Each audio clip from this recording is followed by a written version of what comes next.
With me I have Rafi Eitan, a former agent of the Israeli Secret Service, the Mossad, and the chairman of the National Council for Jewish Restitution. Mr. Eitan, thank you very much for joining us here on RT. Earlier this year, you said that, in principle, when there is a war on terror, you conduct it without principles. You simply fight it. In light of this, how do you assess the current defense strategy of the American President Barack Obama?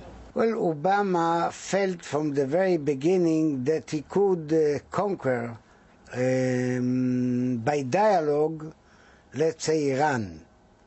Is he able to win Iran by dialogue? I say no. The Iranians are cheating him all the time. Now he is facing it and understand it. Iran is pushing terror with Hezbollah, pushing terror with Hamas, pushing terror in Iraq.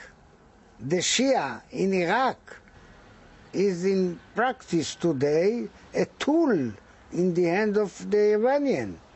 I would say that we are facing, when the Americans will leave Iraq, we are facing that Iran, through the Shia of Iraq, will win and maybe will dominate at least part of Iraq.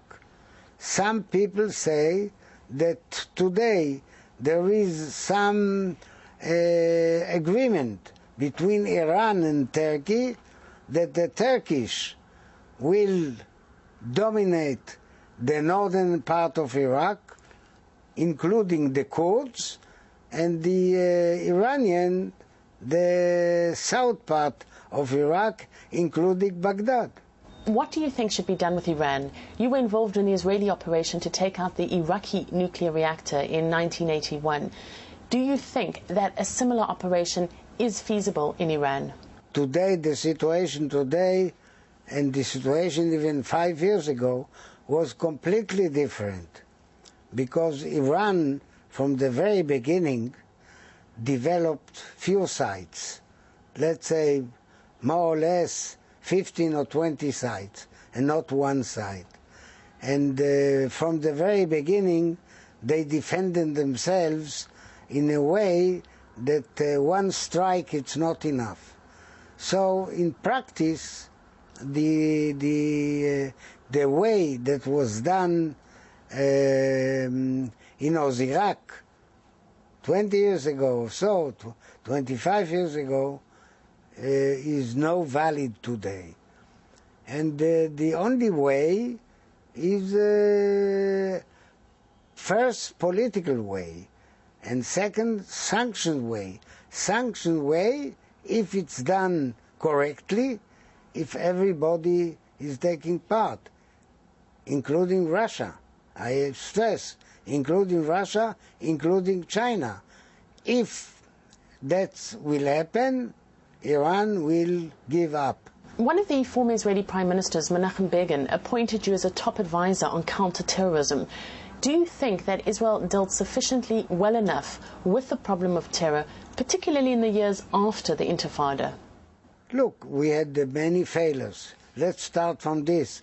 We had many failures, but we had also success.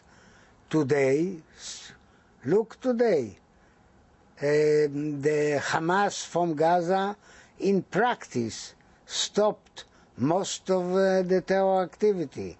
In Judea and Samaria, our security is strong, and therefore no terror activity.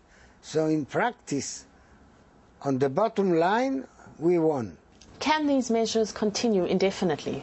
No, impossible. We have to find practical solution, and to my opinion, the Palestinian Authority of today is not able to sign with us a real agreement.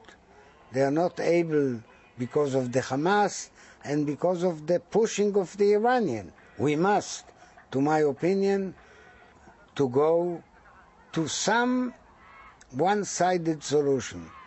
To go, we did one-sided solution to go to the Americans, to agree with the American the borders of the one-sided solution, to try to coordinate it with the Palestinian Authority, but to move and to do it. You led the team that captured Adolf Eichmann. What was the most difficult part of this operation? Well, it was not difficult. It was easy operation. It's a fact of life. I have done much more complicated operations. At the time, there was the possibility to also capture the Auschwitz doctor, Dr. Joseph Mengele, but you personally vetoed against doing this. Is this now a decision you regret? No, I don't regret, because that was an operational consideration.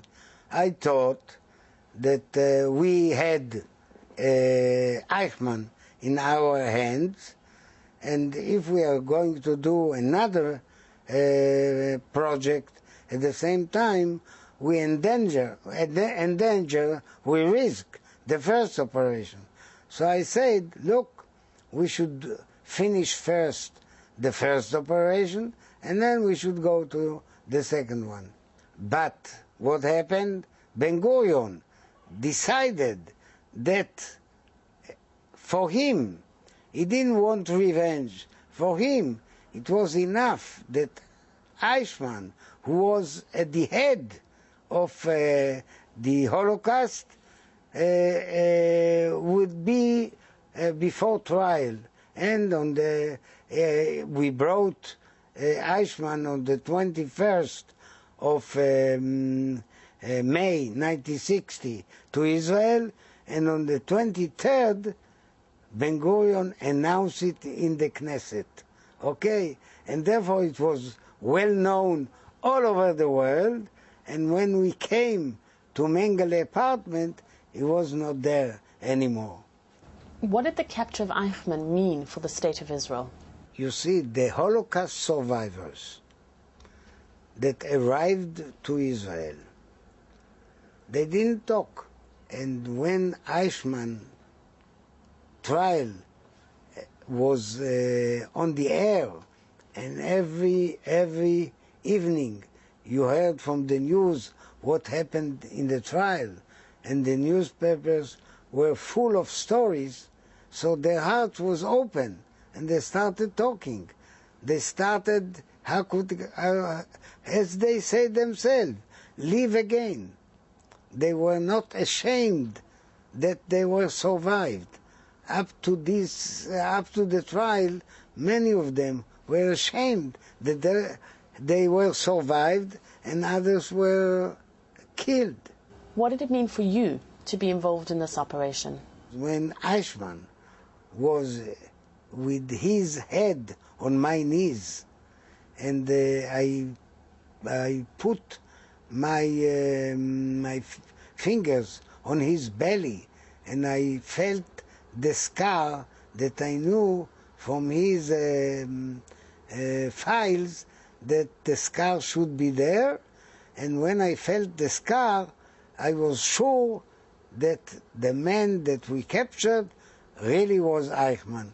Before that, we were sure 99%, okay? And now I was sure 100%, so I shook the hand of Mr. Malchin, who was sitting beside of me, and the legs of Eichmann was on his knees, and then I sang to myself the partisan song. The partisan song that was composed in the Russian partisans, the Jewish Russian partisans that said, "We shall see you again and we shall be here again." You were involved in Lechem, the unit involved in spying on the United States. What reasons did Israel have to spy on America? You know, in this we have Jonathan Pollard, who is sitting in jail.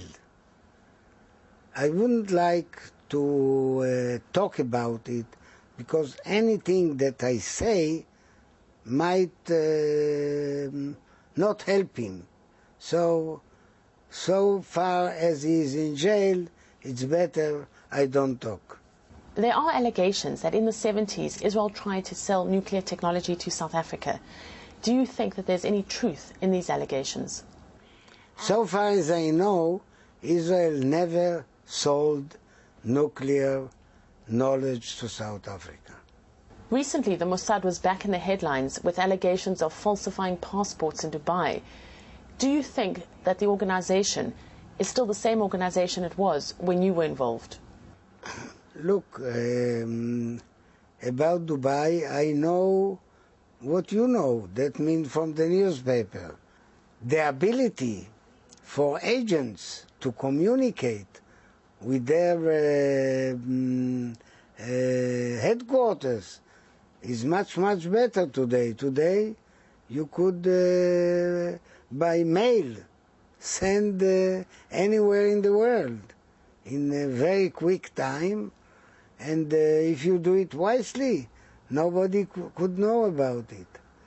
So, times, technology are changing.